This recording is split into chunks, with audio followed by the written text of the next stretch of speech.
Alright, where do I even begin? This is a game so dense, so lovingly crafted, with so many layers to pull apart and so many angles to tackle, it's overwhelming. Do I start with the story? Do I shower it with the praise it rightfully deserves? Do I launch into a top 10 list of issues just to boost the video's retention?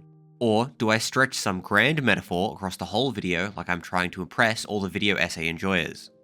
I sit here on multiple meta levels mirroring the game's own opening, trapped in the futility of trying to do something meaningful. But, like Gustav, I still want to try. I want to make some kind of impact here. After turning it over for days, I think the cleanest place to start, the one that naturally flows into the obligatory spoiler warning for this kind of video, is a conversation about spoilers themselves. It's easy to say, don't watch this video unless you've played the game, but just like Clair Obscur, it's more complicated than that. These types of critique, essay, review videos often double as pseudo-advertisements, and fair enough. Games are expensive, time-consuming, and wildly inconsistent in quality. It's normal to want to taste before diving in, especially when so many titles are overhyped and underdeliver. And honestly, I think people overstate the impact of spoilers. The name suggests they ruin everything, but in many cases they don't. A well-crafted story often holds up even when you know what's coming, otherwise no one would ever replay games or rewatch films. For me, that's just intuitive, and especially true with this game. I've played through Clair Obscur Expedition 33 twice now. First was a full 100% run on regular difficulty. The second was a challenge playthrough. Expert mode, parry only, no items, no reserve team, no side content, no grinding, no weapon upgrades, no color of Lumina, nothing. But even that first playthrough I did wasn't blind. I'd already seen most of the big moments. My partner played the game beside me while I was suffering through Star of Providence, a very different kind of experience. I didn't have every detail of the game's story, but I knew the major plot beats going in. And yet, Clair Obscur still stands far above not just most games, but most media I've ever seen. It's easily the second best game I've played, maybe even the first, depending on my mood on the day and who I'm talking to. To me, spoilers are like a modifier to the experience, nuanced and highly contextual. It depends on what kind of story it is, what kind of spoiler it was, who you are, and what you value in your media. How spoilers affect you and the story being told is extremely variable. You can watch this whole video, then play the game yourself, and still come away loving it. I guarantee you. Every aspect is overflowing with care and love. It's not flawless, I'll get to that, but it's special. Still, by the end of both playthroughs, I did find myself wishing I could erase my memory and go in blind. That version of the experience, the one I never had, is something that can be spoiled, and I regret not getting it.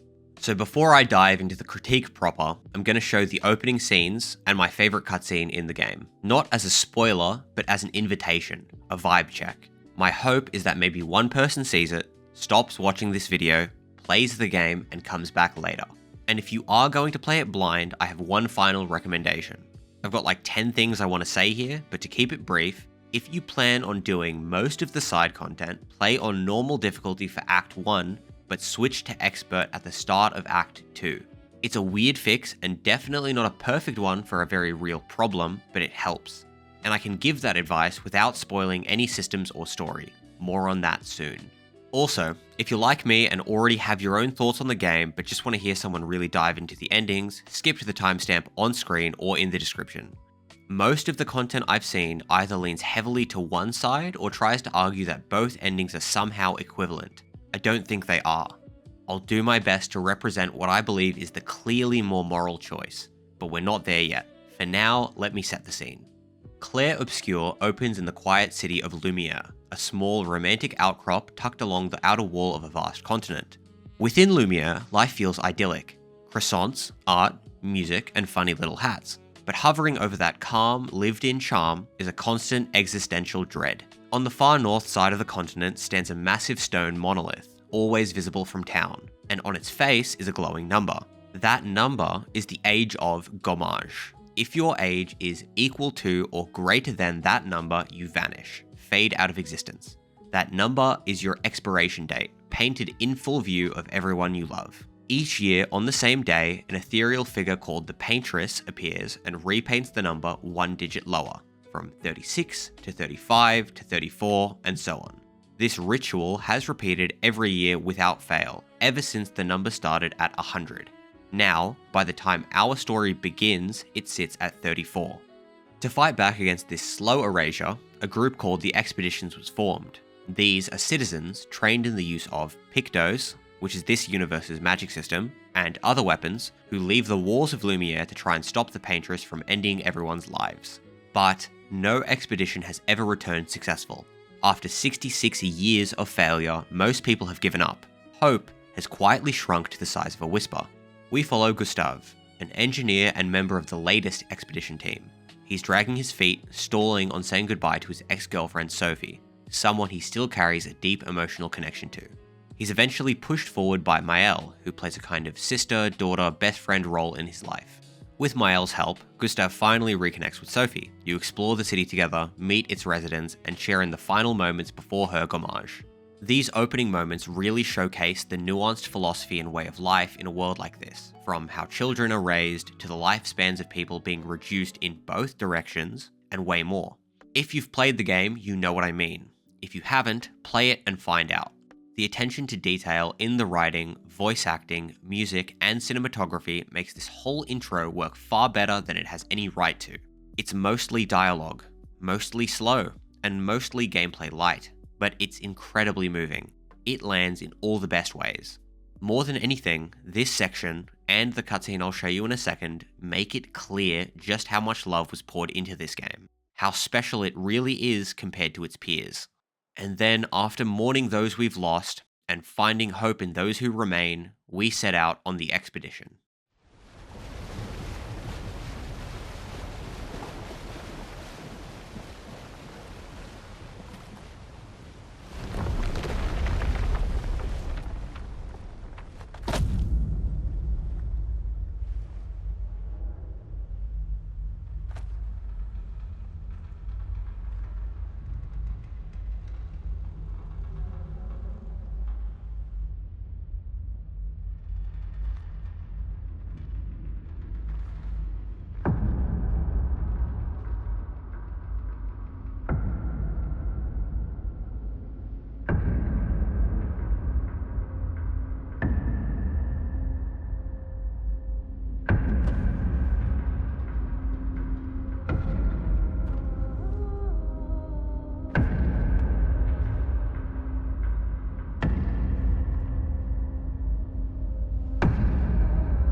How did you survive the gommage?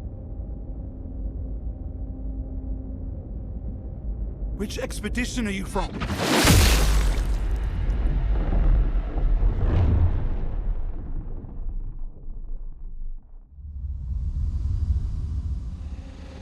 Fall back!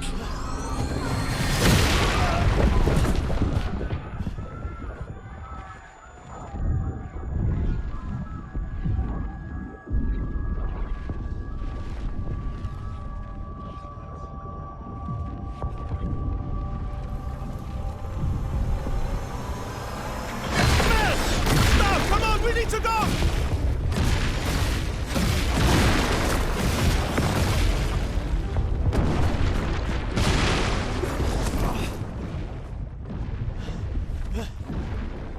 He's not following. Putain! What the fuck? Who the fuck was that? Merde! What do we do now? Regroup at the rally point. The indigo tree.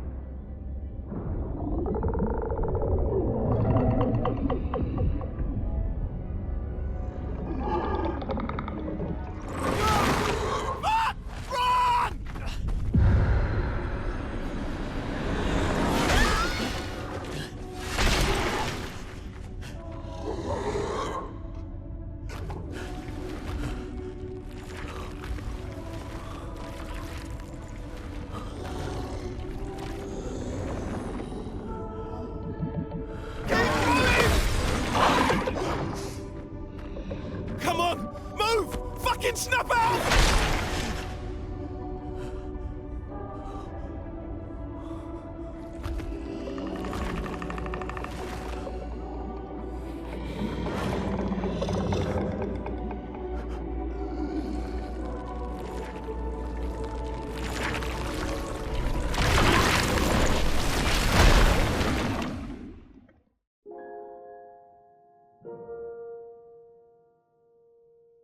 If you've made it this far, hopefully we're all roughly on the same page about the game's events.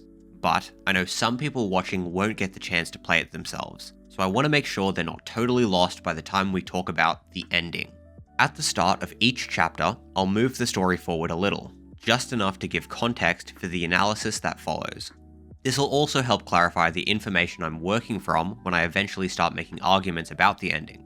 Gustav somehow survives the assault on the beach, but that almost feels like a worse fate, at least until he realizes others made it too. Lune steps up and inspires him to keep moving, not to ignore the loss, but to honor it, push forward, complete the mission. From there, we fight our way through the beautiful, surreal, impossible landscapes of the continent. Eventually, we find our third party member, Maëlle. She's alive, somehow saved by someone we haven't met yet. In the meantime, she's being looked after by an entity called the Curator, who's not just harmless, but actively helpful, a strange comfort in a world that doesn't offer many.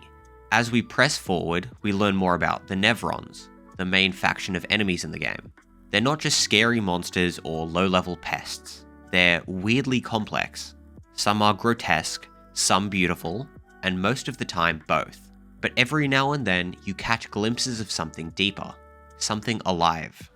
Looking to find a way to traverse the vast oceans of the continent, we reach the hidden village of creatures called Gestrels. They're these mythical beings most people think are just fairy tales. Humanoid, but with the intelligence and the charm of children. Living among them is Ciel, our fourth party member and best girl. She's been with them since the beach attack, and after reuniting, she joins the team.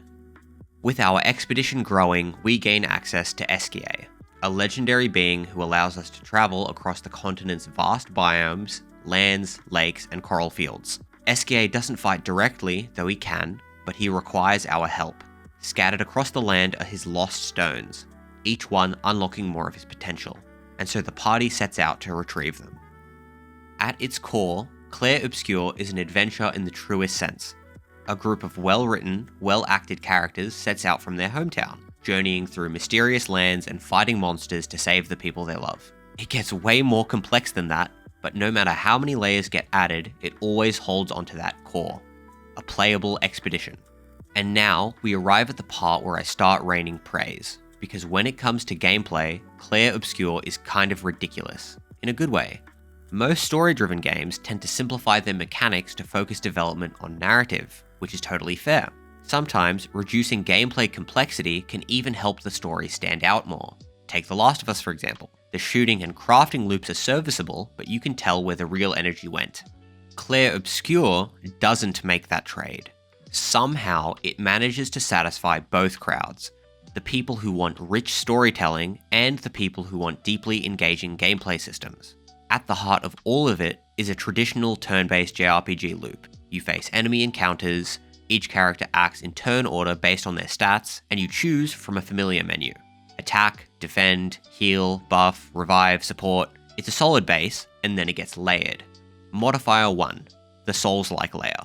This game brings in heavy Souls-like influence, especially with boss design in its huge atmospheric enemies, rising tension, high difficulty, and most importantly, learning patterns. These bosses don't just test your build, they test your attention, your patience, and your timing.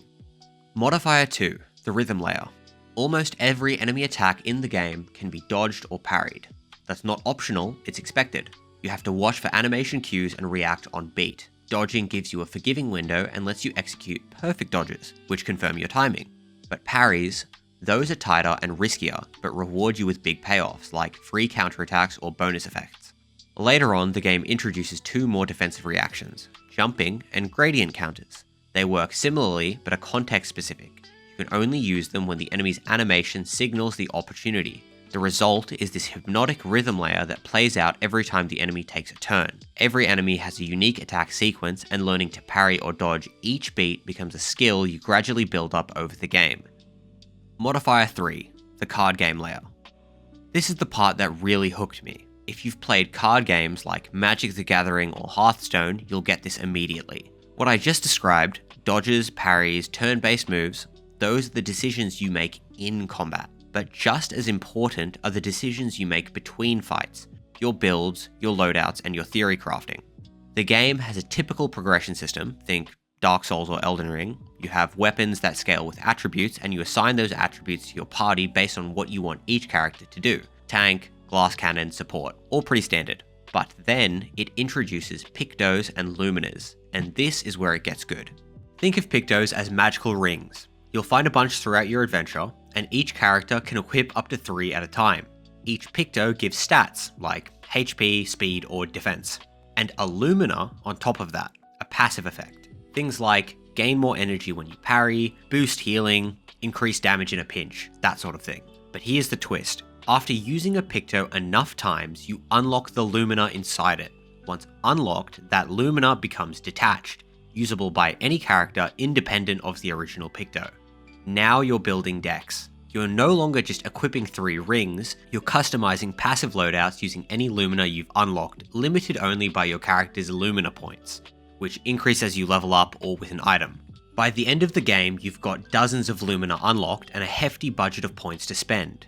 Which ones synergize best? Which character needs which passive? How do you balance stat boosts versus triggered effects? But then you also have to factor in weapons and their various effects alongside the scalings they require. And that's before considering party-wide synergy, how each member's skills, Pictos, and Luminars interact. It's overwhelming at first, but if you like to tinker, it's heaven. I personally avoided build guides entirely. I didn't want the best solution, I wanted my solution. I've spent literal hours just staring at the Luminar interface, tweaking ideas, testing combinations, figuring out what fits each character's role best. If you enjoy that kind of slow burn, open-ended puzzle solving, this system is extremely rewarding. There are 3 archetypes often used to categorize the ways people engage with card games, and they go way back. Originally coined by the developers of Magic the Gathering, these psychographic profiles were designed to help designers better understand their players and craft cards that spoke to different personalities. And while they were born in the MTG world, they're pretty universal. Not just in card games, but in game design more broadly. The 3 profiles are Timmy, Johnny, and Spike. Timmy is the player who loves big, flashy effects, the kind of person who isn't too worried about efficiency or meta viability, as long as it feels powerful. In Magic, this means massive creatures or huge mana cost spells with easy to understand, over-the-top payoffs. Think green monsters with trample and a 10/10 body. In Clair Obscur, this maps onto those massive 9 AP skills like Hell or Steeled Strike, or even Simon's Weapon, which at A rank literally makes you unkillable. It's not about subtlety, it's about spectacle. Johnny, by contrast, is all about self-expression. Johnny gets their fun by finding creative combos and building weird synergistic strategies that no one else thought of. They're the type who, when everything finally clicks into place, will go on a huge diatribe explaining how everything synergizes with each other while their friend sits there waiting to lose. For Clair Obscur, that might look like noticing that Berserk Slash deals more damage the lower your health is, and then pairing it with Overload, which drops your HP to 1 to set your rank and refill your AP bar, and then layering that with 50 other perfectly aligned Luminar effects. It's not just playing the game, it's almost breaking it. And finally, we've got Spike. Spike's here to win. They don't care who came up with the build or whether it's elegant or expressive. If it's powerful, consistent, and helps them win, that's all that matters. For Clair Obscur, this is the player who skips the experimentation and just looks up the strongest build online. Maybe they didn't invent the engine, but they're driving it like a pro. The way I like to think about these 3 archetypes isn't by trying to slot yourself cleanly into one, but more like 3 pillars that are weighted differently within each person. For example, I'm probably 50% Johnny, 40% Spike, 10% Timmy. Everyone has their own spread of preferences and effects they lean toward. One of this game's major successes is just how many of those preferences it caters to. On a surface level, you've got a Dark Souls style system baked into a traditional turn-based RPG. So if you're someone who doesn't find one of those particularly entertaining, the other might pull you in. And if you like both systems, then hey, this might be your game of the year. But it also does a fantastic job catering to all three of the player categories I mentioned. Timmy, Johnny, and Spike each get a sandbox full of toys to play with. That said, if you're someone who loves digging into deep synergies and building out clever combos, you're going to have an especially good time with Clair Obscur. Even with just a bit of an optimization mindset, the Pictos and Lumina system can really set your brain on fire. And while I do think most players would benefit from discovering things naturally rather than looking up guides, there's nothing wrong with doing that either. Every playstyle is valid. Whether you're a Timmy, Johnny, or Spike type, as long as you're enjoying yourself, that's probably the right way to play. And beyond just the type of game this is, or what kind of Magic player you are, even if you don't play or like video games at all, I still think there's a lot here for you. This game is just so far above the industry standard that I genuinely believe it can reach people unfamiliar with the medium. If you turn on all the accessibility options and play on the easiest difficulty, it essentially becomes an interactive movie. The length of cutscenes strung together hit the hours threshold.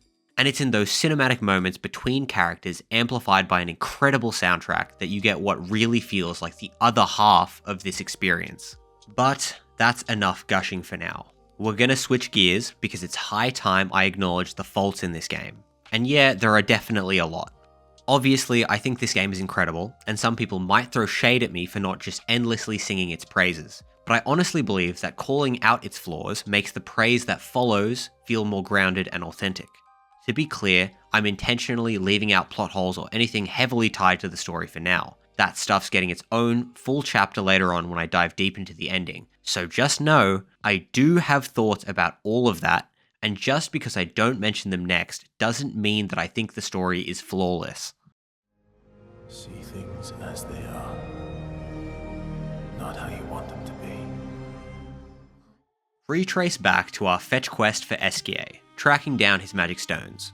The first of these leads us to the Stonewave Cliffs. It's a pretty standard dungeon crawl until we reach the boss, the Lamp Master, a swirling mass of arms and fabric stitched into a horrific puppet. It brings misfortune to the group, but nothing we aren't prepared for. We win. And that's when the real misfortune comes. The man from the beach, the one who snuffed out our spark of hope initially, ambushes Gustave while his guard is down, and we're forced to just watch. Watch as Gustave, the de facto leader, the protagonist in almost every sense, fights a hopeless battle and loses. It's gut-wrenching. It's surreal. It's the first of many moments where Clair Obscur pulls the rug out from under you, not with cheap shock, but with this eerie, creeping inevitability. The kind that makes you go, wait, is this actually happening? And then it does. It happens. But the party isn't dead yet. A mysterious figure intervenes, driving off the attacker and saving the rest of the group. That figure is Verso, and he soon joins the expedition as our 5th member, or 6th if you count Esquier. He's strange, he knows the enemy, he's bound by a strange immortality granted by the Paintress herself. In gameplay terms though, he's a reworked version of Gustave's simpler kit, but narratively he's something else entirely. For now though, he's our guide through the next leg of the journey. He fills us in on what's ahead and suggests we make one last stop to pick up our final expedition member, Monoko. Loyal, funny, a furry friend with a love of feet. We meet him after crossing a battlefield where, I assure you, absolutely nothing important happens. Recruit him without issue and head off toward Old Lumiere, the larger abandoned city that the smaller Lumiere was born from. Inside, the history comes pouring in. Verso's history. Turns out the man who ambushed Gustave, the one we've been avoiding, is his father Renoir. With new tools, new allies, and new knowledge, we confront Renoir, but it's not enough. The fight ends in a stalemate, he escapes, and we're left facing one final problem. To reach the Paintress, we need to break through a sealed barrier, and the only thing that can pierce it is a weapon forged from immense quantities of energy. That energy can only come from the Axons, semi-godlike entities tied to specific concepts and essences. He who hides truth with lies, Visages, and she who plays with wonder, Serene. These aren't just powerful beings, they're metaphors made reality. But by now, our ragtag band of weirdos has seen too much, lost too much, and grown too much to back down. We face the Axons, we defeat them, we forge the weapon. and the road to the painteress finally opens. I'm going to treat this section of the video the same way I treat my job or my chores. It's not always fun. I don't get any direct joy from nitpicking and poking holes in what's now a contender for greatest game of all time in my mind, but just like cleaning the house or grinding through a shift, this part is necessary. Necessary so the good parts shine brighter. Necessary to paint a full picture. And just like work, I'm breaking this down into a list, ordered from least annoying stuff to the problems that genuinely broke immersion for me. So here we go. Raft gestural minigame, Mael hugging SKA, unskippable cutscenes, parry timing and feedback, combat descriptions, build bottlenecking, outpacing content and difficulty. Let's go one by one, starting with the gestural minigames. These have had a mixed reception. Some people find them fun, others think they're universally frustrating and out of place. I land in the former camp. They're usually light 3D platforming or parkour challenges, and I think they're a nice change of pace. They're small, spread out enough to not wear out their welcome, and they don't overreach. After spending 10 hours hyper-focusing on boss mechanics, build optimization, and watching your favorite character get brutally killed, it's kind of nice to just climb a tower for 15 minutes. That said, I totally get why others didn't enjoy them. The movement is clunky, the mechanics aren't deep, and they're far from precise. But they're also completely optional and only reward cosmetics. I do need to talk about the raft minigame though. It's supposed to be this fun, volleyball-style minigame. An enemy throws a ball and you repel it to deal damage to their ship. It sounds fine on paper, but in execution it's awful. The camera angle is off, the reaction window is unintuitive, your character moves with this frustrating delay, and the hit animation has such a long wind-up that if you miss once, you're stuck whiffling the rest of the sequence. It's clunky, janky, and somehow both too fast and too sluggish. If you haven't played it, consider yourself lucky. I seriously don't understand how this got the green light. Luckily, it's not connected to any story or system, so it doesn't do any lasting damage, but it's easily the worst design moment in the whole game, and I'm genuinely hoping this gets patched. It can't be what the devs intended. Then there's the opposite kind of issue. Tiny, almost too nitpicky to mention, but way more relevant to the events of the story and its characters. Mael hugging SKA. This one bugged me more than I expected. It happens right after Gustav's death, arguably the most emotionally devastating moment in the game. Everyone's shattered, Mael especially. She's just lost the most important person in her life. So how do they frame that grief? By showing Mael hugging SKA? The comic relief blob character that, by this point in the story, she's barely interacted with. I like SKA. He's surprisingly wise and thoughtful later in the story, but at this point, he's basically the party's HM slave. He's not the person this moment should be about. Why aren't Lune and Ciel with her? At least one of these two is deeply empathetic and emotionally intelligent, and yet they're grieving off to the side while Mael collapses into the arms of this giant pillow thing. It feels weirdly disconnected and kills a lot of the emotional weight of the scene. Maybe she needed space from the others, maybe it's symbolic of her isolation or something. But in that case, why is SKA there? It's a small scene, only a minute long, but it's so frustrating to watch. A rare case where a beautiful emotional arc is undercut by a single baffling framing choice. Unskippable cutscenes. I will clarify, every cinematic in the game is skippable, which is great. Even phase transitions in big boss fights let you skip the dramatic power-ups, though weirdly it's bound to the F key instead of escape. Though you won't want to skip them because of how amazing they are. These are full soy moments, perfectly directed hype and drama that I loved every second of. But the issue comes from the weird blend of a cutscene within an attack animation, specifically long drawn-out wind-ups for major boss attacks. These aren't cutscenes, so they can't be skipped, and on a normal playthrough they're fine. They help build tension, they sell the scale of the fight.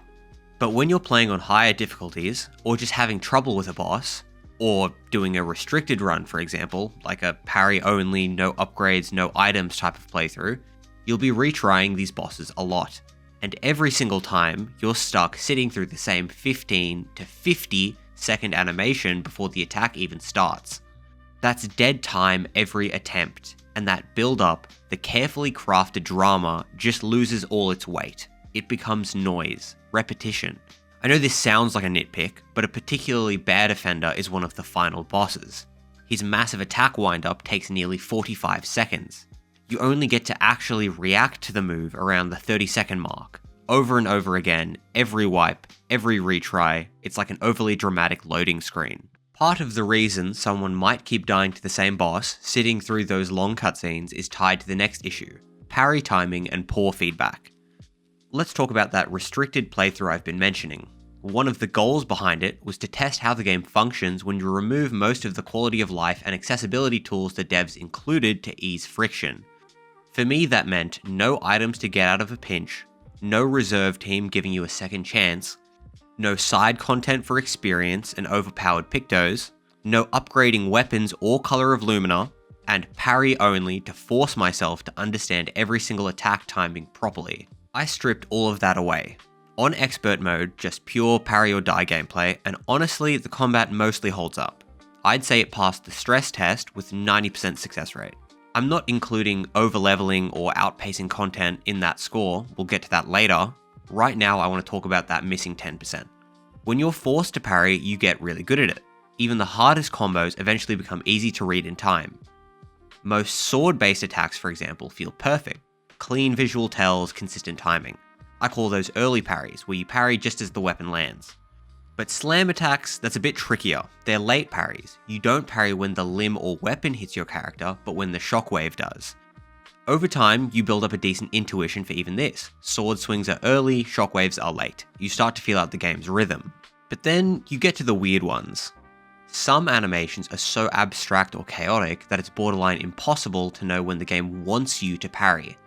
The most egregious example I found was the Visage's Axon fight. Specifically his doubt attack in phase 1. This fight is a super cool concept. He uses emotions as telegraphs, but during doubt, sometimes it's the stick that hits you, but sometimes it's the floating debris that stick controls, and figuring out when exactly that mass strikes you is baffling. I've replayed it so many times and I still can't pin it down, and he's not the only offender. Now some people will point out, hey, there's an audio cue for every parry, and yeah, I've heard that. Some folks even say it's more reliable than the visuals, but I couldn't disagree more. In my experience, the audio cue is bait. It's like the 10-second long pump fake some enemies throw. It tricks you. If you've got decent reaction speed and you're primed for the attack, the ding sound can feel way too early, making you parry too soon. Sure, for some moves it's reliable. Hear the ding, wait half a second, parry. Or maybe it's the whoosh instead and you react faster. But then other attacks mess with the formula. Hear the ding, wait half a second, but now you're too late? It's inconsistent. And that inconsistency poisons the whole audio cue system. Once a few outliers break your trust, you can't rely on those audio cues anymore. I compared Clair Obscur to a rhythm game earlier, and I think that's where my solution comes from. In rhythm games, when you mess up, the game tells you how. Hit too early, you get a good instead of a perfect. You see your mistake, you adjust. Clair Obscur doesn't have that for parries. You fail one and it's just trial and error. That's not always a bad thing, but when the attacks are lightning fast and the parry window so thin, it's incredibly easy to misdiagnose your own mistake. Okay, I was early this time. No wait, too late? Wait, what the fuck? And the cycle continues until you get it right. A small indicator showing whether you were early or late on a failed parry would go a long way, especially for those of us dumb enough to play the whole game without dodging. Maybe that's a visual indicator, or maybe, my favorite idea, it's an audio feedback system. An audio cue, if you will. High-pitched sound equals too early on the parry, low-pitched equals too late. That's as far as I'll go with suggestions, but the bottom line is this. For a mechanic that lives and dies on timing, the feedback system could use some tuning. Combat descriptions. The remaining 5% of my issues with Clair Obscur's combat system lie not in how it plays, but in how it's explained. So let me get straight to it. We need proper damage descriptions with actual numbers. The current system uses vague terms like low, medium, high, very high, and extreme, but what do those mean? What's the difference between high and very high? If a skill says it deals medium earth damage and hits twice, does that mean the total damage is medium, or does each hit deal medium, making it double that amount? Consumes 3 stains to deal greatly increased damage. Wait, okay, now I'm using stains to boost my damage. Do they affect both hits, or just the first one? Since I'm spending the stain on the first hit, does the second even get the buff? Again, how much damage is greatly increased damage? Is it worth building up the stains? What the fuck is medium? Of course, we've got some trailblazers out there doing God's work. Shout out to the people that spent time figuring it all out. We'll call them Expedition Spreadsheet. They've done the dirty work of figuring out what these vague descriptors actually mean. If you want that breakdown, I'll link it in the description, but let's be real. If you're watching this video, you've already gone through the same struggle and found them on your own. Basically, all damage scales off of your base damage, from weapons and attributes. Low, medium, and high are multipliers of that base. If a skill hits twice with medium damage, it'll deal medium twice. But even medium isn't a fixed value, it's a range. So you might as well throw the words out the window and treat every skill as its own cryptic little snowflake. But it's not just about the damage values being vague, it's the missing information that ruins certain skills and makes others absurdly overpowered. Let me give you 2 examples. Exhibit A, Fire Rage from Lune's skill tree. Deals increasingly high fire damage to all enemies every turn until Lune receives damage. Stuns self if interrupted. Sounds cool, right? Like an exponential ticking time bomb that keeps ramping up until you get hit. High risk, high reward. But the truth is, the increasing damage is essentially capped, and the cap is lower than most of her heavy hitting skills. So it's not even good as a damage option. And the worst part, the skill locks you in. You automatically use it every turn until you take damage. No opting out. No doing anything else. It hijacks your whole turn economy and the game doesn't warn you about that at all. Exhibit B, Berserk Slash from Verso's tree. Deals medium single target physical damage. 3 hits. Damage increases for each health Verso is missing. Now this skill is a sleeper nuke. Here's how it really works.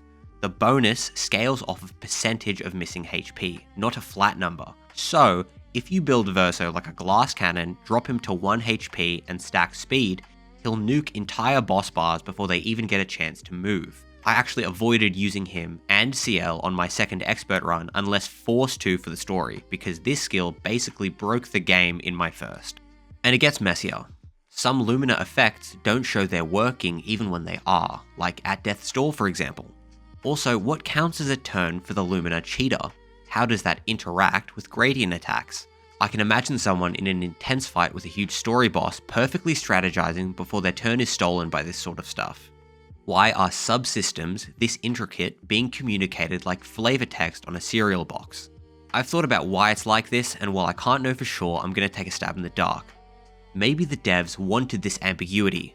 Maybe it was meant to encourage experimentation, to push players to try weird builds instead of just chasing the highest numbers. And sure, I get that, but I also think it's kind of short-sighted. I've spent 80 hours playing Clair Obscur. At least 10 of those were just spent in menus, staring at stats, tweaking builds, theory crafting. The system underneath all of this is magic for people like me who love nerding out over this stuff. But what's not magical is getting hyped for a skill, testing it out, and feeling like you just wasted an entire turn on throwing a metaphorical rock into a metaphorical ocean. Guessing is fun until it's not.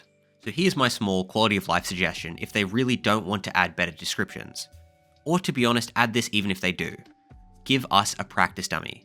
Just a basic, infinite health, no action enemy at your camp where we can test builds. See how things actually work. This seems like a basic thing we would have figured out ages ago. I hope the lack of transparency here isn't just negligence. I hope it's a band-aid on a deeper issue, which brings me to my next point. Build bottlenecking. At first glance, Clair Obscur seems to offer a ton of build diversity, and that's mostly true, but after playing through the game twice, I started to notice a few things that made certain builds feel way weaker than others. To be absolutely clear, yes, you can beat the game with just about any combination of skills and weapons. It's balanced well enough that the average player can finish the story without ever needing to respec. But that doesn't mean every option is equally viable, especially if you're chasing tighter fights or harder challenges. The first big problem is agility. This is without question the most powerful stat in the game. It controls turn order and how frequently your party gets to act. That might not seem like a huge deal early on, but that's true of every stat. Late game, if you've ignored agility, bosses will sometimes get 3 turns before any of your characters do. That's not just unbalanced, it's genuinely unfun. When the enemy has triple the agency you do, the pacing of fights starts to break down.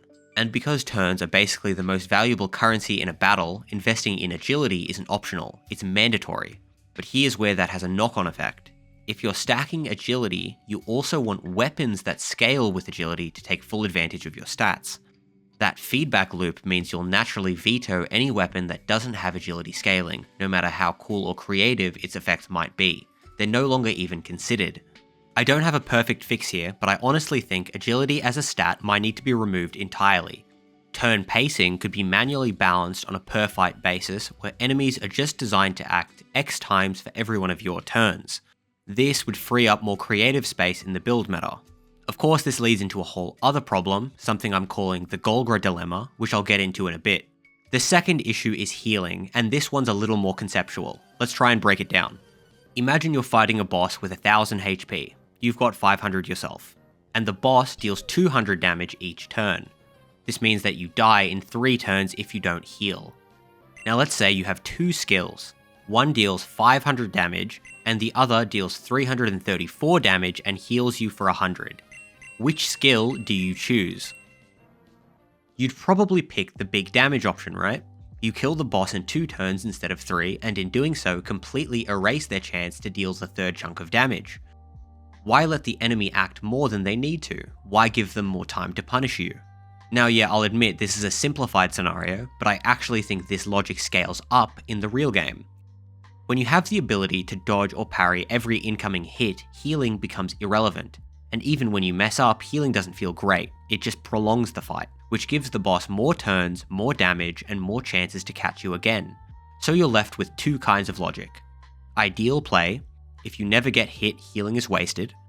And recovery play, if you do get hit, healing only delays the inevitable unless you slow the entire game down and build your whole team around defense.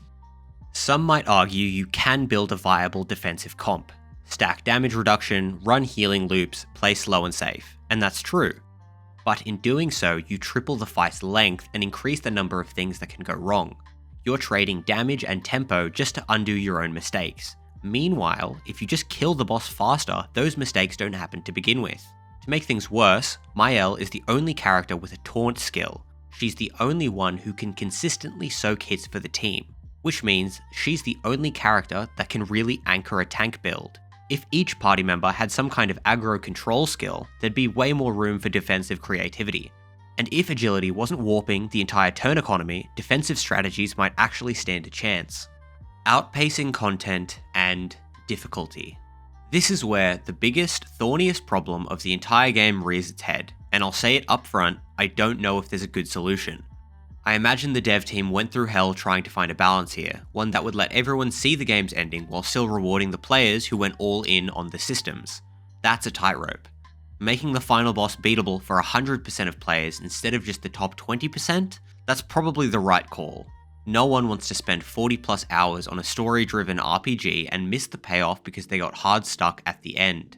And to their credit, I think the developers did try to accommodate the min-maxes. Expert mode exists, challenges and New Game Plus exist, the side content exists. But here's the thing, this isn't just about difficulty, it's about tension. And tension doesn't survive when you've outpaced the content. Picture this, you've fallen in love with Clair Obscur, you've done everything, every dungeon, every side quest, every boss. And now, after dozens of hours, you're face to face with Renoir, pretty much the game's final major story boss. The music swells, the framing is gorgeous, the cutscene hits hard. And then, you one-shot him before he even gets a turn. Worse, you knew it was going to happen the second you saw your opening damage. You roll through both phases in 5 minutes and then watch a cutscene that shows your party barely surviving despite you absolutely destroying him. That disconnect between what the game shows and what you actually did is devastating. This exact moment was one of the reasons I started a second heavily restricted playthrough. These bosses clearly had effort and love poured into them. I wanted to face them properly, at the right level, without overwhelming power. And while I did get that tension, I also felt constantly underleveled, sometimes to the point of frustration. I don't think I'd recommend this to most players. But then what's the answer? Don't do too much side content, but that's where the game's joy lies. Exploring, finding hidden areas, unraveling the world. How much is too much? How do you know if your build is overtuned? What's the right order to do content in? This kind of design math is a nightmare, and I don't envy the people trying to solve it. And it leads us into the most complex version of this entire problem. the Golgra Dilemma. Early in the game, you meet Golgra, the executive chef of the Gestural village and strongest fighter amongst them. She's an optional side boss. You can fight her as early as Act 1, but you're definitely not supposed to. She has absurd speed, often taking 5 turns for every one of yours. Every part of her combos will one-shot you, and worst of all, she has over 3 million HP. At that point in the game, your attacks cap at 9,999 damage per hit. That means you'd need at least 300 turns to kill her, assuming perfect output and perfect survival. And it gets worse. Because she takes 5 actions per one of yours, that means you have to dodge at least 500 attacks flawlessly before you even have a chance to win. No revives, no backup, one mistake and it's over. You can shave that 300 turns to a much lower number, around 100 turns instead, but doing so necessitates that you parry all her combos to maximize damage output, making your margin of error even tighter. It's insane, and I loved it. Over my 80-hour total playtime, I probably spent 5 to 10 hours just grinding attempts on Golgra during Acts 1 and 2. I never beat her, not because I gave up, but because I realized something else, something worse. What if I actually won? She's clearly tuned for endgame difficulty. If I managed to brute force a win that early, she'd drop late game rewards. XP, a powerful weapon, maybe a skill or picto that breaks the balance entirely. And that would ruin the rest of my run. It would trivialize everything I hadn't done yet. And here's the kicker. This isn't a one-off problem. These sort of dangerous enemy encounters are scattered throughout the continent. Sprong is another example. A terrifying late game boss I fought and killed way earlier than intended, before I had removed the damage cap at the start of Act 3. His reward, a picto called Cheetah, which gives you 2 turns in a row. It's probably the most broken picto in the game. So what do? Skip these bosses to preserve balance? But if you're good enough to win, shouldn't you be allowed to? And wasn't that victory earned through pure skill and perseverance one of the best parts of the game? That's the dilemma. You can either preserve the pacing of the experience or create your own peak moments, but doing both is almost impossible. I don't have a fix for this, and maybe there isn't one. This same weird pacing shows up in the game's difficulty curve. If you're experienced with games, I'd recommend starting on Expert, but Expert mode is brutal in Act 1. A lot of the early enemies are deceptively hard to dodge and the learning curve is steep. Act 2 though, near perfect. You've adapted to the systems, learned your builds, and fights feel tense but fair. Act 3, a cakewalk. If you've engaged with the build crafting even slightly, you'll breeze through most of it. The curve is inverted. Too hard early, perfect in the middle, too easy at the end. Could self-imposed restrictions fix it? Like a sort of Clair Obscur Nuzlocke? Maybe, but too many restrictions and you're ignoring the systems that are genuinely fun. In my second playthrough I banned item use, which did make things harder but also more tedious. Items have unique synergies with certain lumina and thus can be built around. Removing them made fights harder but at the cost of tedium and reduction in creativity. Again, I have no elegant solution.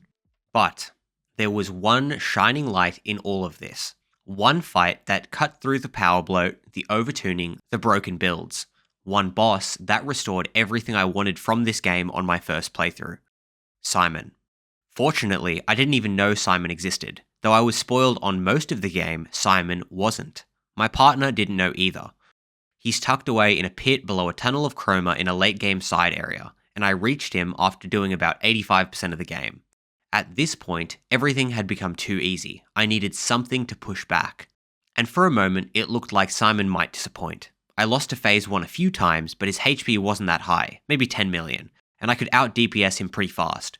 I was already bracing for another letdown until...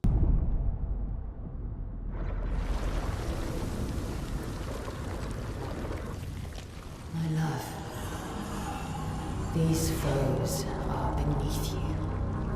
You who have fought heaven and earth and subdued giants. To find me, to free me from her grasp. Would you fall now to the likes of them? While your oath remains unfulfilled, rise. Your enemies await.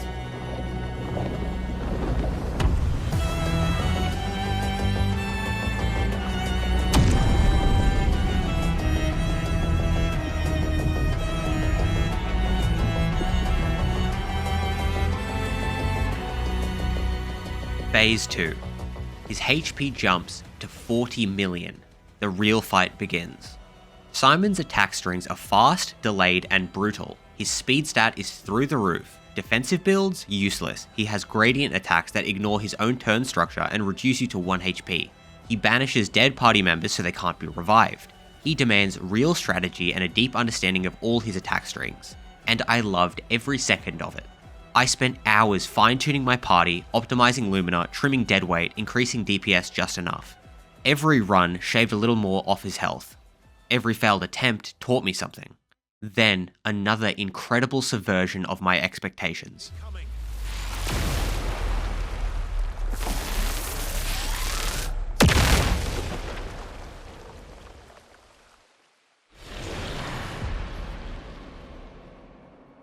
Phase 3.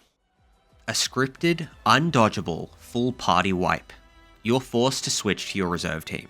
2 members I'd neglected by this point in my playthrough. At first, I was stunned, but then I realized something else.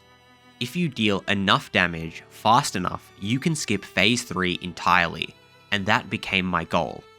From a well-oiled team, I shifted into an elite kill squad, Expedition SEAL Team 6.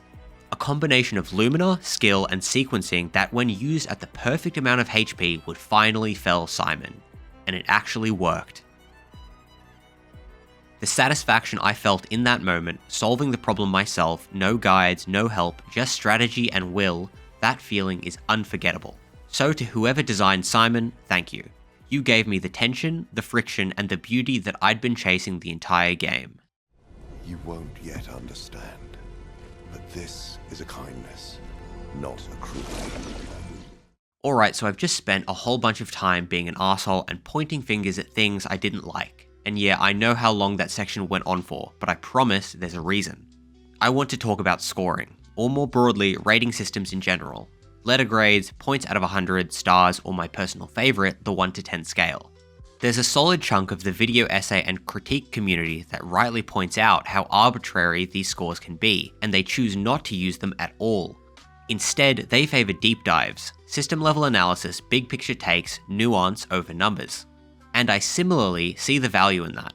If your whole goal is to provide thoughtful, balanced insight, a number slapped on the end can feel reductive, even misleading.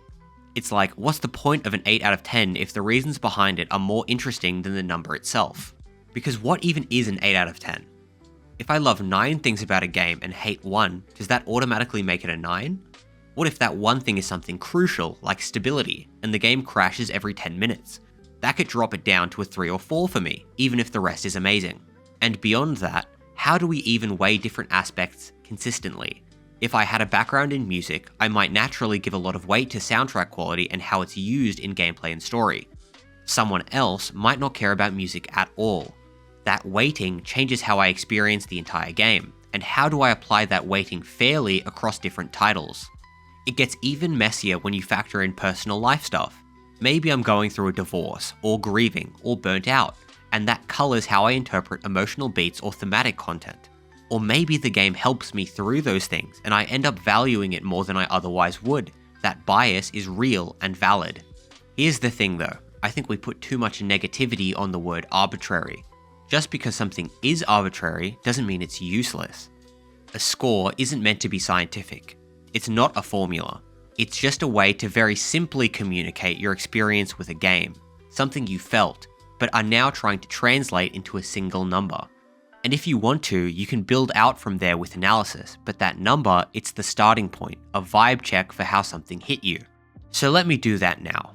I genuinely and confidently believe Clair Obscur Expedition 33 is the strongest 9 out of 10 I can reasonably give.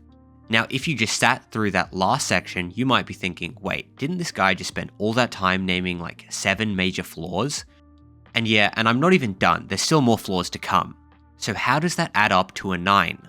It's because there's some internal process happening in my brain. Some messy, invisible calculus that takes into account everything I've ever experienced, how much I value certain elements, what I'm going through, what I've played before, all of it. I don't fully understand it, I don't think anyone does.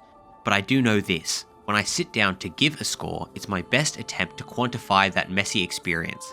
It's the aftertaste. It's what's left when the credits roll and I sit with my thoughts. So when I list out the flaws, and I will keep listing them, I'm not undermining the score, I'm giving you the full picture. I'm showing you that these problems were real, and still, they didn't outweigh the good. In that messy internal scorekeeping I do, Clair Obscur absolutely earned its score. She who plays with wonder. The road to the Paintress is long. You retrace the expedition's journey, but this time, fragments of her memories appear along the way. They illuminate her past, her family, her grief, and the moments she still cherishes. Eventually, you reach a clearing. Waiting for you there is Renoir looking to reason with his son. He pleads with Verso one final time. It doesn't work. The two of you clash, and with the curator's help, Renoir's immortality is undone. He's erased. At the summit, the Paintress stands alone. She's different now, less lucid, a little confused, but not hostile. Not at first. Still, the final battle begins. A battle for Lumiere. A battle for every life ever lost to the Gommage. You win. But something feels wrong. You should feel elated, triumphant, but instead there's this growing emptiness, a gnawing dread, and when you return to Lumiere, that feeling manifests itself. The monolith pulses and erases every last citizen, not just the town, but your friends. Lune, Ciel, Mael, all of Expedition 33 is now gone save for Verso, Monoko, and Esquier. And then the story breaks wide open. Sophie, Gustave, Mael, Lune, Ciel, Monoko, Esquier, Verso, Renoir, Aline, Alicia, Clair, the Curator, the Paintress, the Monolith, the Manor, Painters, Writers, and Canvassers. Let's start from the top. It's all a mess and it's all connected. There are two worlds. One is the world of the Descendre family, a group of artists known as painters, who can create entire worlds, people, and consciousnesses through their art. The Descendre family consists of the parents, Renoir and Aline, and their three children, Clair, the eldest, Verso, the middle child, and Alicia, the youngest. They were targeted by a rival group called the Writers for reasons that are unclear. Maybe DLC will help. The Writers burned down the family's home. Verso tried to save Alicia, sacrificing himself in the process. He succeeded, kind of. Alicia survived, but lost her voice and right eye.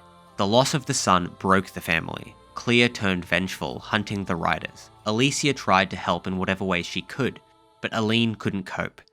Instead, she escaped into one of Verso's childhood canvases, the world he had created that still keeps a piece of his soul, both metaphorically and literally, in this universe, filled with characters and ideas from his imagination. Renoir tried to pull her back, but Aline, as a more experienced and talented paintress, was stronger. Renoir failed and was trapped at the bottom of the monolith. Their conflict locked them in a stalemate, one that slowly poisoned them both. Clair, desperate to break the deadlock, tried tipping the scales in Renoir's favour by creating Nevrons, that slowly drained Aline of her energy and destroyed her creations. She enlisted Alicia, hoping her presence would sway Aline. But Alicia, still too young and inexperienced, was overwhelmed.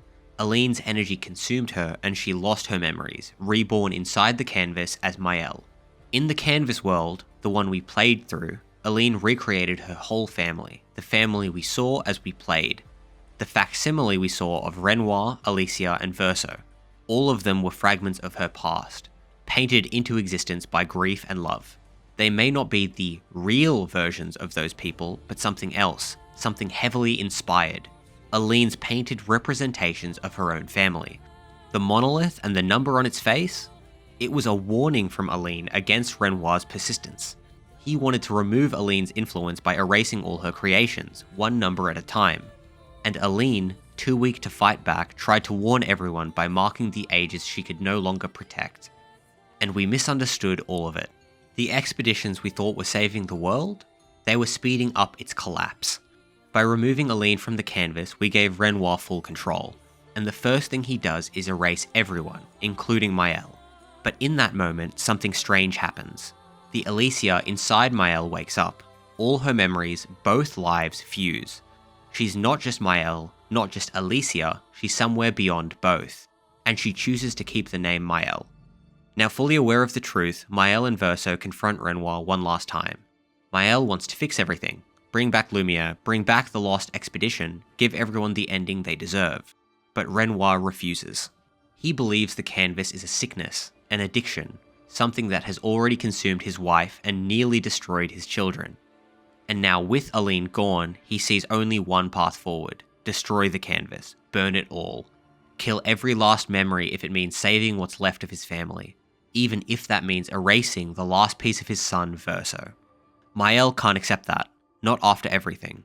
She and Verso retreat, regroup, and find a way to reverse the gommage. For now, she only has the ability to bring back Lune and Ciel, but together they return stronger. They need Maëlle to be the one in control of the canvas, essentially replacing Aline as the new paintress, defending it from those that would seek to destroy Verso's world. But to do so, they need to face Renoir one final time. I want to go on a detour and talk about food for a second. There's a phrase shared not just by Michelin star chefs, but by nonnas, dads over the stove, and home cooks everywhere. It's the answer to that question we all ask when something tastes fucking great. This is so good, what did you put in this? The answer almost always is, I made it with love. Now yeah, it's a little cheesy, but after working years in kitchens, I've come to believe there's actually a real, grounded truth behind it. Made with love is a proxy for a longer concept. It's shorthand for, I did all the small things that take extra effort, little things that, when combined, turn a dish into something greater than the sum of its parts. In food, that can mean peeling vegetables by hand, taking the time to marinate proteins overnight, spending that extra minute to get a proper Maillard crust on a steak, adding a touch more butter to a sauce, or something as basic, but often skipped, as actually tasting for seasoning. And as sad as it is, I found that this quality is often missing in bougie restaurants, which might seem counterintuitive, but back of house, there's usually some poor soul on a double shift running on fumes, no break, no passion left. And when that happens, the small things, the care, the love, disappear. But that's not always the case. Every now and then, you walk into a place where someone in the kitchen still cares. Someone who's trying to put a little soul into the food. And those meals, they stay with you. Even still, the food I most associate with being made with love isn't from a restaurant at all. It's from my parents. Dishes they've taken an afternoon to prepare, recipes passed down, full of nostalgia and care. That's the stuff I never forget. And as strange as it sounds, I think games and food have a lot in common. Not just in the way they make us feel, but in how people are treated inside the industries that produce them. Crunch is baked into both software and hospitality. In a weird way, we're both cooking and being cooked at the same time. Clair Obscur Expedition 33 tastes like a game made by incredibly talented people who did all the little things right. A project where love was poured into every corner they could reach. People will call this a AA game, and I'm sure that's accurate by industry classification, but I think calling it that undersells it. To me, Clair Obscur feels like the first quadruple A game. Yeah, that's a silly label, I get it, but what I mean is, it feels like every team involved was trying to outdo each other in quality. The voice acting, the music, the combat design, the animation, the art direction, the writing. There's this competitive brilliance running through the whole thing. And that combination, that ambition across the board leaves me with the same emotional response I get when eating a home-cooked meal from my mum or dad. It's clearly made with love. Yeah, it's rough around a few edges, but it's bold, it's passionate, there's real thought in its systems, in its characters. Your party shows up to cutscenes still bloodied and bruised from battle, as they should. Characters interrupt each other, manipulate one another, act like real people. And like real people, they also have deep bonds, they crack jokes, they're messy but distinct. Could I list out every great feature the way I did with the flaws earlier? Yeah, but I'm not going to, for two reasons. First, I feel like I'd just be repeating praise you've already heard. The game's best moments, the ones everyone talks about, don't need me to pile on, they're obvious. Second, if I did try to list everything that impressed me, that list would be at least twice as long as the flaws, and this video would never end. So instead, I'll leave it at this. What I don't think gets enough attention is how Clair Obscur uses the medium of video games to elevate itself. How its mechanics serve its storytelling, how its design choices build emotion, and how it makes you feel something not just from the narrative, but from the act of playing it. There's this small loop Clair Obscur likes to use that I think works to great effect. Tension, triumph, tribulation. You go through something intense, an important battle, a high-stakes moment. You overcome it, you succeed. And just as you're basking in that success, the game pulls the rug out from under you and hits you with misfortune. That loop, tension, triumph, tribulation, is at the core of so many of this game's emotional gut punches, and I think the best and most devastating example of it is Gustav's death. At the end of Act 1, you go up against the Lamp Master, a boss that's been hyped up since you first arrived in the region. It's a tense fight, equal parts spectacle and mechanics, if you're not overleveled. When you win, it feels earned, you've triumphed. You even unlock the ability to swim, which opens up massive portions of the continent for exploration. But before you can fully take that in, the painted Renoir appears and everything unravels. And I think what makes this moment work isn't just the loss of a main character inside of a narrative, it's the video game part of the equation. You didn't just watch Gustav in cutscenes, you played as him, you chose his abilities, explored his skill tree, watched him grow from the expedition's nervous frontman into something more complex. You spent hours with him, you fought as him. So when Renoir shows up and corners him, you don't just see the tragedy, you have to play through it. You watch helpless as your inputs do nothing. You flail against the inevitable as the thought starts to creep in. Wait, is this really happening? Until that thought is nothing but a foregone conclusion. That moment is so deeply felt that many players will probably resist using Verso, his so-called replacement. You're too attached to Gustav, too emotionally anchored, and Verso? He's just some guy who abandoned him. It feels wrong to just plug him in and move on. And this loop, tension, triumph, tribulation, it's not a one-off. It's there at the start of the expedition. It's there in Gustav's death. It's there when you finally beat the Paintress. And especially when you beat Renoir and make your final choice at the end. These moments are masterfully built up by the writing and story, but what amplifies them, what pushes them into unforgettable territory, is the medium of video games itself. No other form can quite replicate that mix of control and helplessness, that feeling of agency, and then having it stripped from you. And the story Clair Obscur tells, it works as a powerful meta-commentary on the genre itself. It's self-aware but not cynical, philosophical but not preachy. And I think the ending is genuinely incredible, but it's also where the last of my major criticisms lie. Before I get into that, the part of this video I was most excited and most nervous to make, I just want to say, it's rare that a video game has so much to say about the lives we live, and I respect the hell out of that kind of ambition. So, let's talk about the ending of Clair Obscur Expedition 33. The final battle for the canvas between the expedition and Renoir is a true spectacle. It's a cinematic success on all fronts, and if it didn't suffer from the same sins I've outlined earlier, it would easily be my favourite fight in the game, but I've never quite found the right balance in terms of difficulty. It's either way too easy or just a bit too punishing. Plus, Renoir is the worst offender when it comes to unskippable move cutscenes. During the battle, all the Axons from earlier reappear, but Aline returns as well, joining the expedition in one final push. Maëlle stays steadfast in her conviction to save the canvas and everything inside it, but as the fight drags on, it becomes clear that Verso is starting to waver. He's conflicted. Eventually, you overpower Renoir and convince him to leave, letting Maëlle take control of the canvas. But in the process, a portal is torn open, leading straight to the last remaining fragment of the original Verso's soul, the fragment that keeps the canvas alive. Our Verso steps through. Inside this liminal space between the painter's world and the painted one, he finds a young fading boy endlessly fiddling with a painting. Our painting. This boy is Verso's soul, and as he speaks to our Verso, you learn that he's grown tired, maybe even ready to move on. But before that can happen, Maëlle arrives. If Verso's soul stops painting, the canvas dies. Everything inside it fades away. Verso believes that letting go is the only righteous path, that the Descendre family should leave the canvas behind and try to find healing in each other. Maëlle disagrees. She wants to bring everyone back, restart her life, and continue living within the canvas. The choice is yours. Do you side with Verso and let the past go? Or side with Maëlle and fight for one last chance to preserve what we lost? There's a lot more to it than that, but unpacking the deeper nuance behind both endings, that's the meat and potatoes of our next chapter. But perhaps you'll find another way. You who have lived amongst us. Perhaps you differ from your father and your sister, as I differ from mine. Let's talk a bit about plot holes. More and more in media lately, I've noticed a pattern I'm not too fond of. When trying to build complex and mysterious stories, a lot of writers lean into subverting expectations, which I think is a good thing, in theory.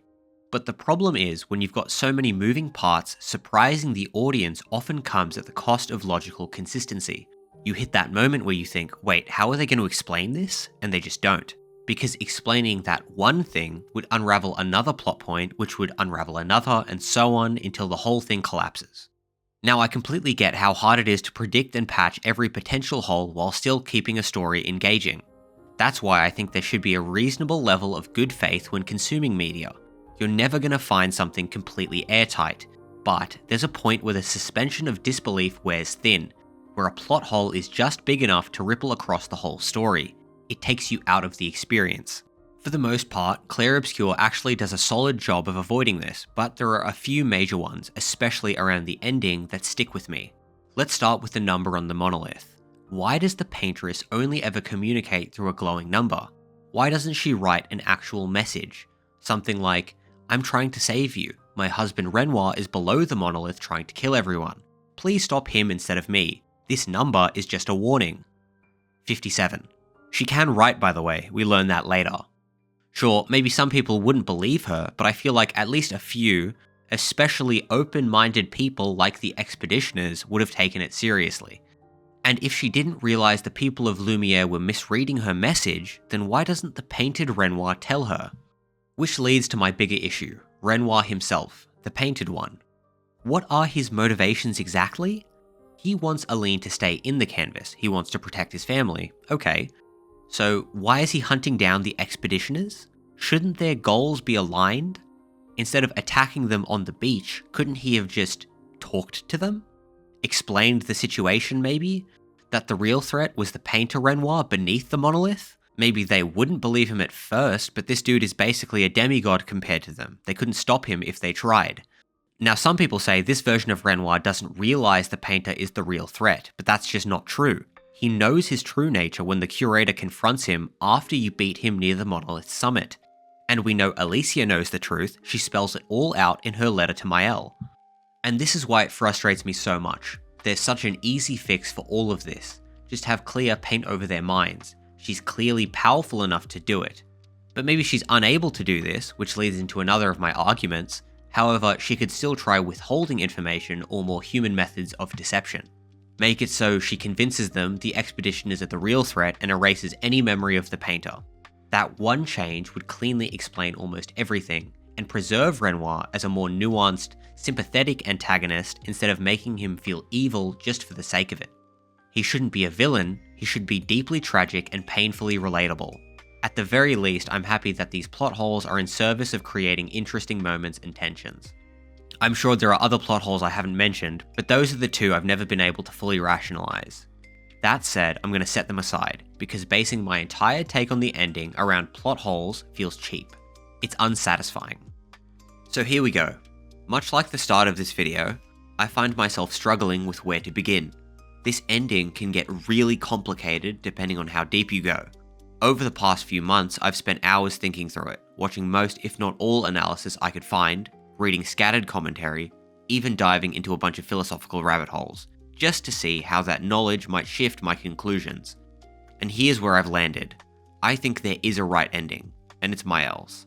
A lot of people act like they're saying something profound when they go, "This game has no right ending."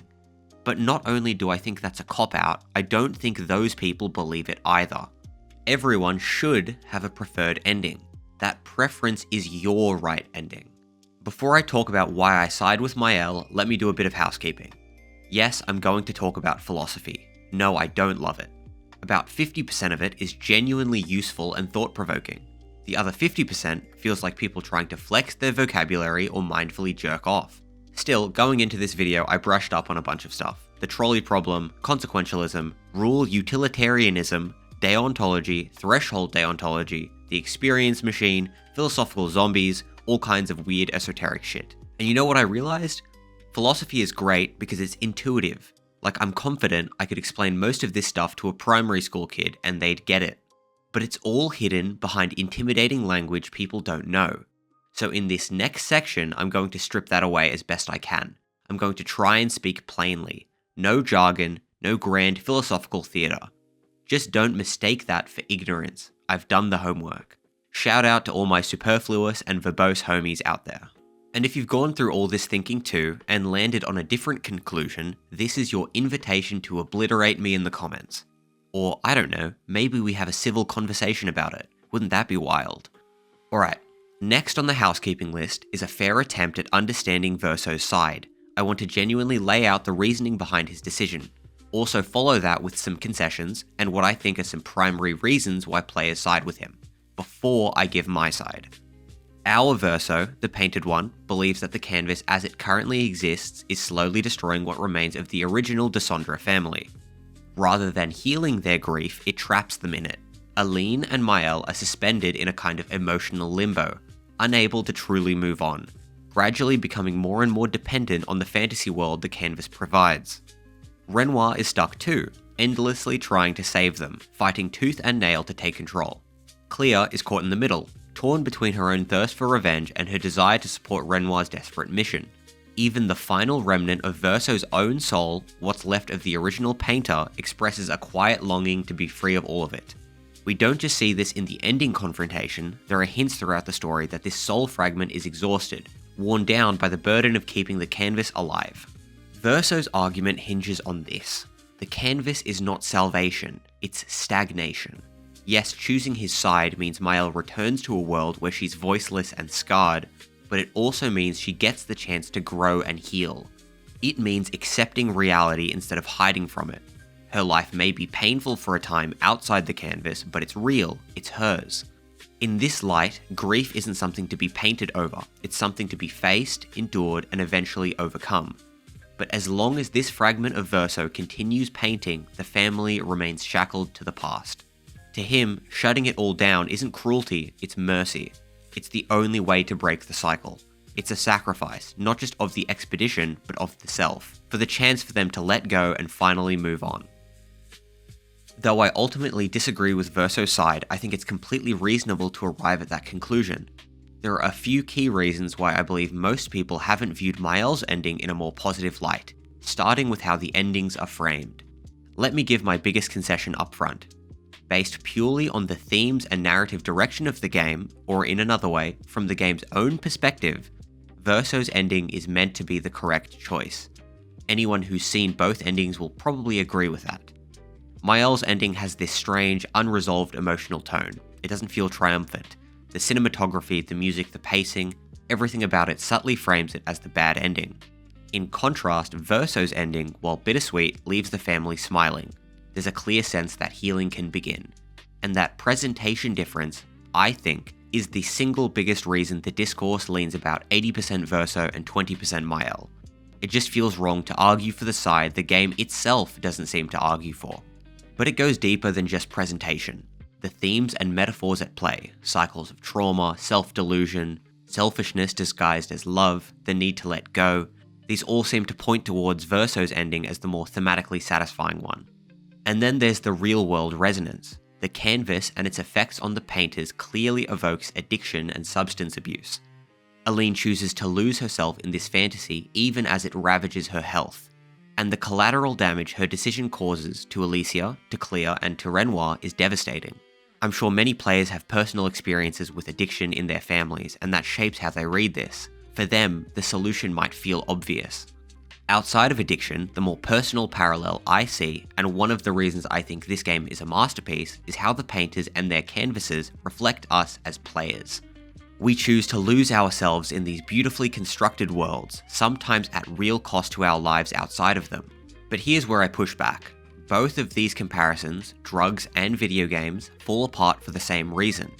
And that reason is the crux of my argument. The entities within the canvas and the canvas world itself are real. I would be completely on board with Verso's ending if this were a world of mindless NPCs being used as emotional crutches, but it's more than that. The people and creatures within the canvas aren't hollow constructs. They're complex, layered, and in my opinion, alive in the ways that matter. And with that comes the most basic right of all, the right to live, to not be erased for the sake of one grieving family. Yes, Mael is probably keeping the canvas alive for selfish reasons, but that alone doesn't make her wrong. People point to the idea that everyone in the canvas is just there to serve the painters, mind-controlled puppets, with no real thoughts. But I've found zero actual evidence of that. In fact, everything we see suggests the opposite. These entities frequently act with their own wills, even against the interests of the painters. Take Verso, for instance. If he was created purely as Aline's pet or emotional support, why does he try so hard to defy her? Why is he the one pulling her back toward reality?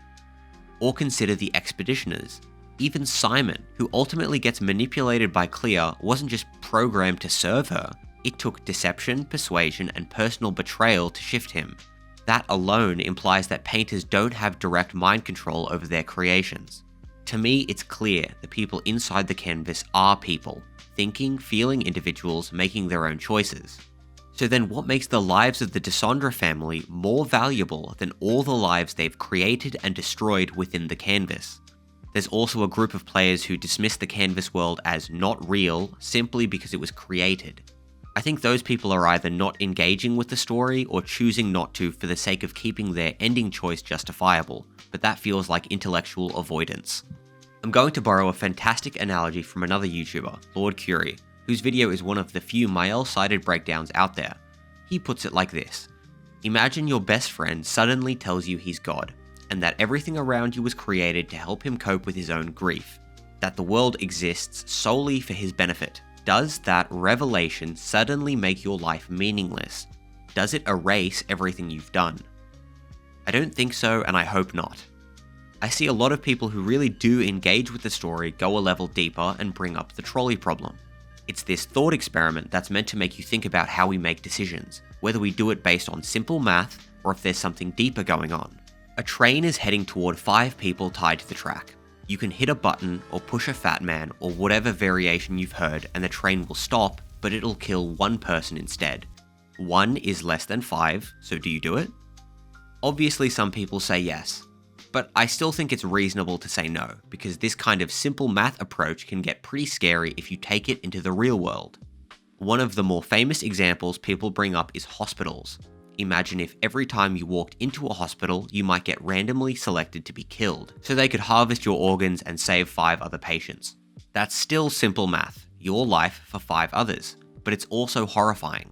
And if hospitals did work like that, nobody would go. People wouldn't get checkups, wouldn't treat injuries, wouldn't trust doctors. And if nobody's getting treated, more people die. So even from a simple math view, it still kind of breaks down. The pure numbers approach can still be argued as justifiable here. But even if we don't go that far, maybe we just say, hey, as a universal rule, don't kill people. I still think there's something off about using the trolley problem for the ending of this game. Let's go back to that hospital for a second. Imagine there's a huge plane crash. There are 100 people in critical condition, and the only way to save them is by sacrificing 1 guy. He's got some rare blood type or something. I think at that point, yeah, you probably gotta do it. You sacrifice the 1. Not because it feels good, but because 100 is just a different weight. So sure, maybe 1 isn't worth killing for 5, but there's some number where it starts to make sense. Some people might even call it a threshold.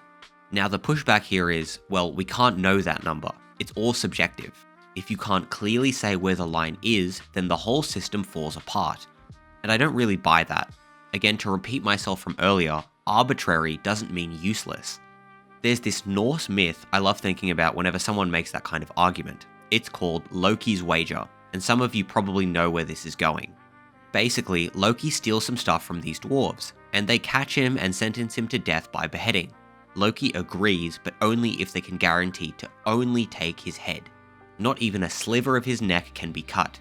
So they spend days arguing over where the head ends and the neck begins. And because they can't agree, Loki gets away scot-free. And that's what this argument feels like. If we can't exactly define the number, then this whole idea falls apart. But I think we can all agree, there's a head, there's a neck, and there is a number.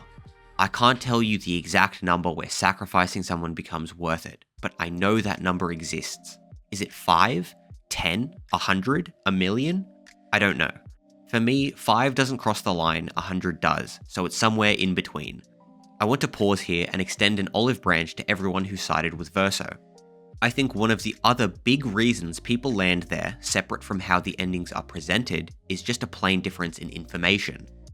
There's a lot going on in Clair Obscur. So many characters, so many conversations, some of them buried in optional scenes or small bits of dialogue that carry major weight depending on how you interpret them, and a lot of stuff is left to interpretation. It's totally possible that I've misunderstood something, or missed a detail, or made a faulty assumption, but obviously I don't think I have, especially after 2 playthroughs and reading every analysis I could find. Still, that doesn't mean I expect everyone to agree with me, and it especially doesn't mean you should feel defensive or double down if you realize you might have misread something. That's not failure, that's just what happens when you try to think deeply about a story this dense.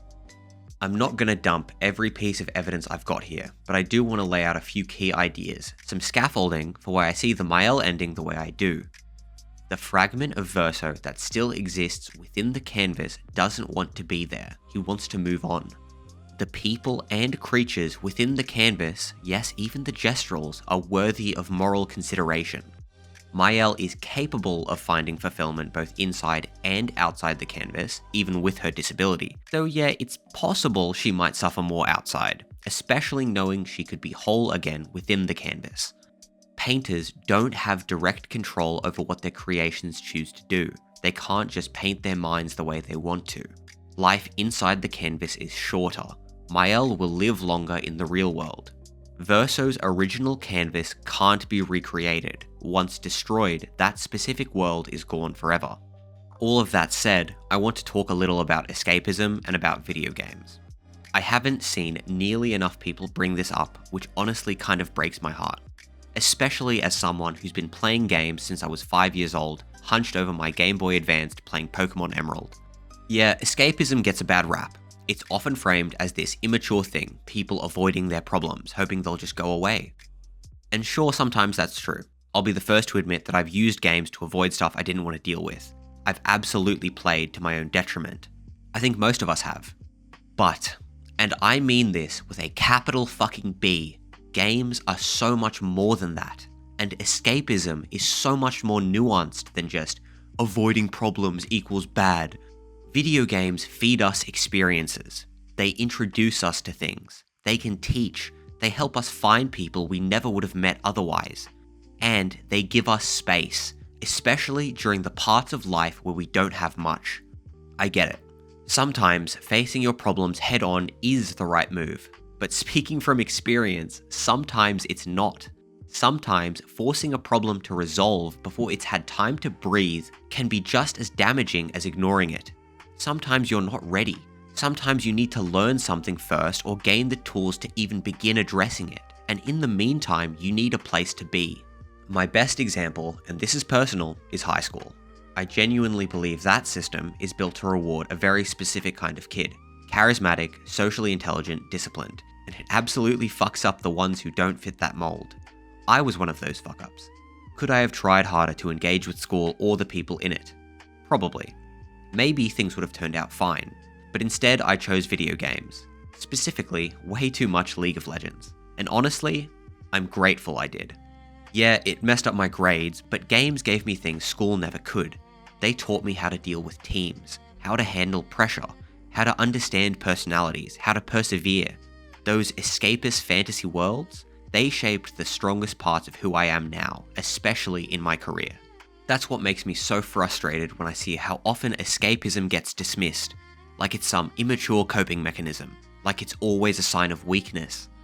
I wish more people took pride in this hobby, because here's what really gets me. The people who play games the most, the ones who pour thousands of hours into these worlds, more often than not, chose to justify the Verso ending, the touch grass ending, instead of defending the one that actually feels consistent with how we live our own lives, the Mael ending, the one where she gets to keep the world that brought her joy, the one where she isn't surrounded by people who pity her or don't understand her, a world where she can live, grow, and actually enjoy things. That's the choice we make every time we turn on a game, every time we lose ourselves in something meaningful. And that's why Clair Obscur is a masterpiece to me. Because the ending, flawed as it might be, lets me make that choice.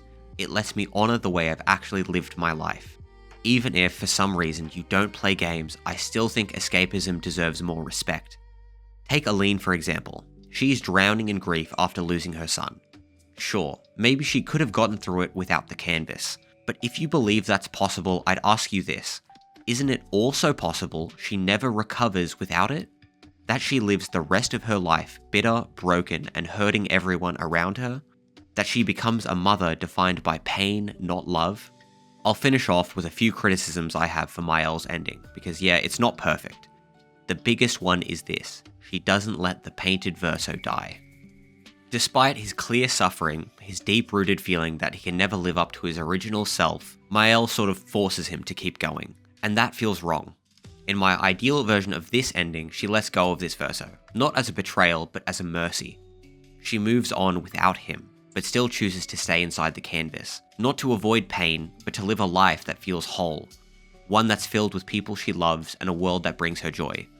The other major issue goes back to what I mentioned earlier about plot holes. There's a line from Lune that hits hard: false dichotomies. That's exactly what this is. The ending gives us just two choices, but with all the power we've seen on display, all the metaphysical rules that have already been bent or rewritten, I refuse to believe there wasn't some third option. A version where the fragment of Verso's soul moves on peacefully, the painted Verso is allowed to die, the canvas remains intact but modified, Mael gets a longer life, Aline still contributes to the real world and prior responsibilities, Renoir reconnects with his wife instead of watching his family fade, and the people of Lumiere get to live without the shadow of the Gamage hanging over them. I could go on. There are so many ways this could have been a best of both worlds outcome, but here's the thing, I get why we weren't given that option. From a meta perspective, the developers clearly wanted to create a real conflict, two opposing choices that aren't easily resolved. They didn't want to hand you a perfect answer, they wanted you to sit with it, to weigh what you value, to wrestle with grief, with hope, with survival, with art. And in that sense, the ending is a massive success. It worked. It made me think. It made me feel something. That's why I'm not here saying, ugh, the ending is stupid, it's so obvious, just do X and everything's fine. Sure, maybe that's true on a technical level, but it also would have missed the point. And even though I disagree with the ending the game seems to champion, the one it puts on a pedestal, I'm still so damn happy they swung for something meaningful. What will you paint? Clair Obscur is truly something special. It deserves recognition for trying and succeeding to create an experience that sticks with you long after you put the game down. Something that gets under your skin, that lingers in your mind when you're brushing your teeth or zoning out on the bus to work. A game that sparks passionate conversations amongst the people who loved it. A game so full of care that even the harshest critics are forced to carve out exceptions for things that are made with so much skill it's undeniable, music and voice acting for example. But the ending changed the conversation. Somewhere along the way, I watched people throw their own hobby under the bus. That's what made me want to make this video in the first place. I got tired of seeing people champion Verso's ending like it was the only mature response. I hope, if nothing else, this video reminds people why we love this art form in the first place. Obviously there's balance. Don't waste your life away. Take care of yourself, you know? But don't let anyone convince you that just because a story takes place in another world, it's meaningless. Sometimes, that's exactly what elevates it. Escapism isn't a flaw. It's not weakness, it's human, and I think it deserves a better seat at the table. I'm more optimistic about the future of video games than I ever have been. This one raised the bar. It showed just how powerful this medium can be. By the end of my second playthrough, I wasn't just impressed, I was hopeful.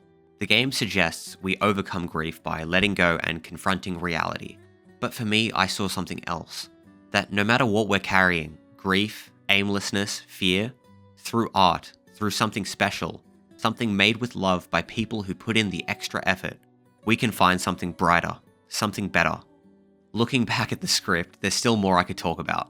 I feel like I could almost double the length of this already way too long monstrosity I've gone and created. I didn't talk about how the mana sections are a masterclass in environmental storytelling, didn't go deeply into damage caps and why they make the Painteress the most well-balanced boss and therefore my favourite from a gameplay and story perspective, how final boss Renoir has attack strings that mirror Mael's in a sort of inspired like father like daughter kind of way that I haven't heard anyone mention yet. Francois is Clair's creation and Esquier is Verso's, and their dynamic of bickering but love underneath mirrors that of actual real-life sibling dynamics. And I could keep going, but my cycle of praise has to end here. Anyway, that's all from me. Thanks for watching. Peace and love.